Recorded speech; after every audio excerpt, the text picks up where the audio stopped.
There is a problem going on with the Columbus Blue Jackets right now, and it's what are we going to do about our young, budding superstar that may not want to play here anymore, and that is Artemi Panarin. We're joined right now by Aaron Portzline of The Athletic, who's been how many years have you been on the Blue Jacket beat since the Jackets' inception, Aaron?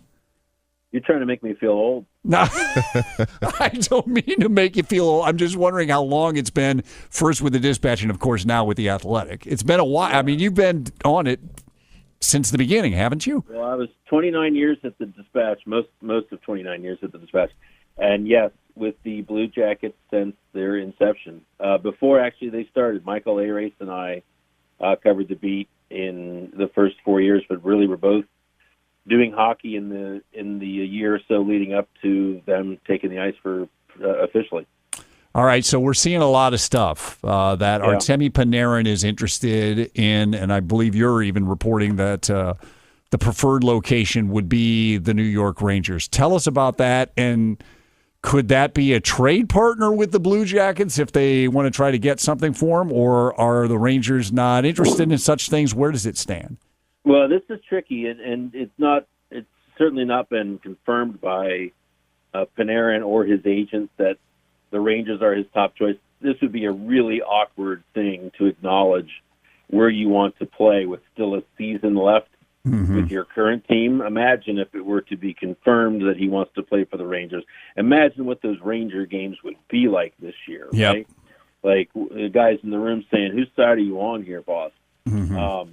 But, there's still several teams that are rumored to be and loosely confirmed by those around Panarin as teams that, yes, he would consider. And I don't think the door has closed on Columbus, but that seems unlikely at this point, I think, unless you're pretty naive. The Rangers would have to be interested in him, but not giving up anything if they can get him for free next summer. I say for free, meaning without having to trade anything to Columbus for him. And the Rangers are sort of in a down cycle right now, a brief one, where they're reloading. They expect to be a competitive team next year. So if you look at it from their perspective, why give up your young prospects? These are the guys that are going to make you a really good team when you can just add Panarin on top of them perhaps next summer. And if other teams around the league are hearing the same thing that myself and others are hearing, that the Rangers are the preferred choice, well, they're not giving up anything for Panarin just to see him walk away a year from now. It's almost, you would be requiring the Blue Jackets problem right now. You'd be just taking on their situation. So he's parked here right now. I think it's pretty strongly likely that he starts the season with the Blue Jackets. But this is going to be a simmering issue for them as the season moves along, as long as he's still here. Yeah, Aaron, Stan and I were just talking about that. If people know he wants to go to the Rangers, I mean, how are you going to first of all, it'd be hard enough to get market value for him to begin with. But with that knowledge, it comes, I guess, maybe close to the trade deadline. Maybe teams are desperate and maybe you can get a little bit. But how much does this put the Jackets and Jarmo Kekalainen and John Davidson behind the eight ball? Well, it puts him in a really awful spot. In a sense, he's almost a free agent a year before he's a free agent. If he can, and it appears he's attempting to direct where he's going to go if he does go a year early. A couple other considerations here. This should be a really good Blue Jackets team this year. There's no reason to think this isn't a playoff team. They've played at a high rate now for 2 seasons. It's not out of the question that they could be at the top or near the top in the Metro Division and be coming into a trade deadline where they have to trade their best forward rather than just lose him for nothing at the end of the season. I don't think Jarmo Kekalainen could tolerate losing his best player, a 100-point potential player, in my opinion, for nothing. And I think he could tolerate trading him at the trade deadline and taking you would imagine the incredible grief he would get for that.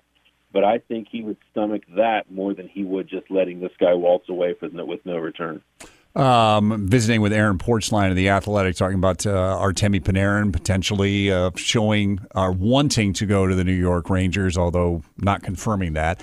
Let me ask you, like, what kind of numbers? Like Dave Metzel was in here yesterday saying it, 8 years, $8 million per is kind of the number that he had been hearing. What kind of numbers is Artemi Panarin going to command? What could the Jackets offer him? And is it not? This doesn't seem like it's about money. It's about destination. I don't know that there's a dollar figure the Jackets could give him that is going to make it change his mind at this point. Yeah, right. And proof of that is the fact that early in this summer it was don't extend an offer to us because we're not ready, quote, at this time to talk about a contract. It's not the money. It's not the term. Columbus could offer him 8 years. I think they'd go above $8 million per season. Frankly, I think they would go way above $8 million. They would give him, I'm told, the largest contract offer ever made to a Blue Jacket. Wow! But he doesn't want. It's not the money. He doesn't want their money. He may want an ocean, and I don't think Jarmo Kekalainen can provide that, no matter how creative he gets. We got Buckeye Lake. I mean, come on. Has he ever seen Raccoon Creek in the spring? Come on. Hey, listen, just throw in the net jets. Yeah. Like, I put you on the net jet, I can get you to the ocean really quick. Yeah. So let me ask you this then, because it sounds like after such a good season, even though it ended with another first-round loss, that this offseason could be catastrophic for the Jackets. So if Panarin decides that obviously he's not going to resign and he's going to be gone, so where are we with Bob then? Yeah, well, I don't think the two are linked together necessarily. They're buddies. They've done a lot of traveling this summer, but I don't think it's a package deal. It may be. It's not a package deal, but it may be very, very similar, the two situations.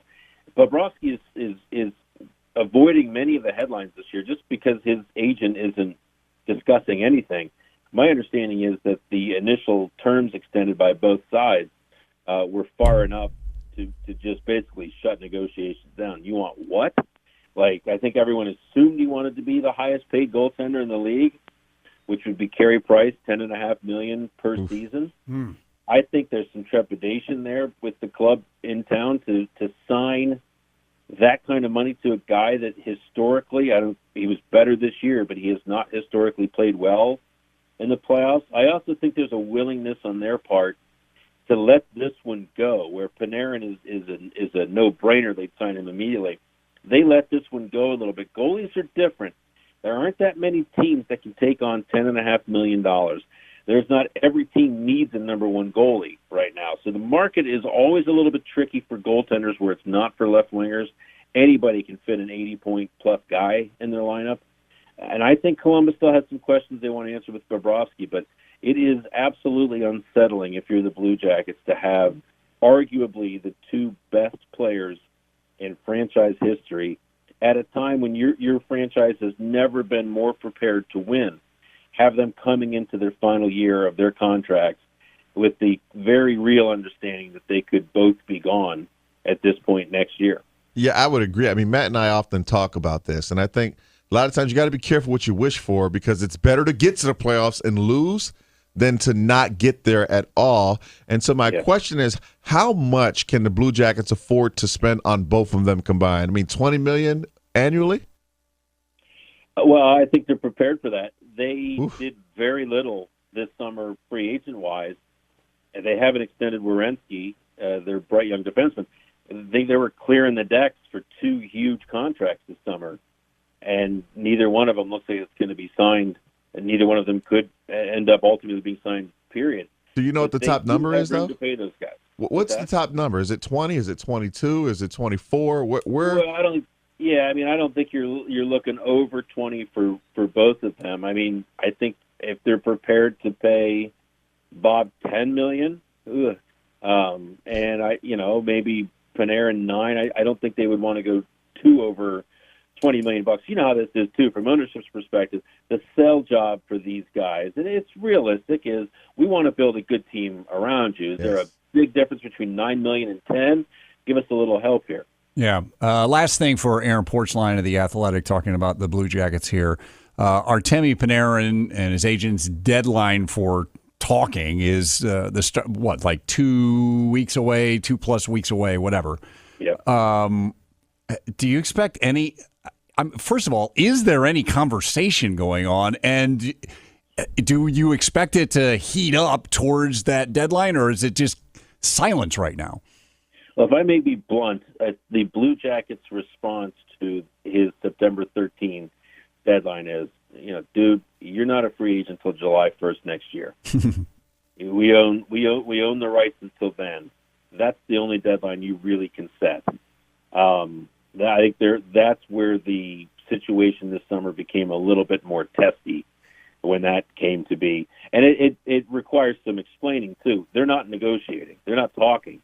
His September 13th deadline, which is the day before training camp starts, that's why it's that date, is if you're going to get a trade done, that team's going to want to know if I'll sign with them long term. The last day that I'll talk to another team and I'll negotiate long term with another team, in other words, a sign and trade essentially, is September 13th. So trade me now, or we're going into the season together. I don't think the Blue Jackets pay that demand any heed whatsoever. I don't think that's moving the needle in any way for them, other than to make it almost more acrimonious than it has been at any point this summer. Very good, Aaron. Great stuff. Appreciate you joining us on the fly like this. Yeah, no problem. Have a great rest of the summer. You got a couple of weeks, but it's about that time. That's right. Traverse City, September 7th. There you go. Aaron Portzline of The Athletic joining us here, and interesting stuff. You know what you do, right? They don't sign at the trade deadline. Trade them both to Winnipeg. They might be on a good team, but they ain't going to like living in Winnipeg.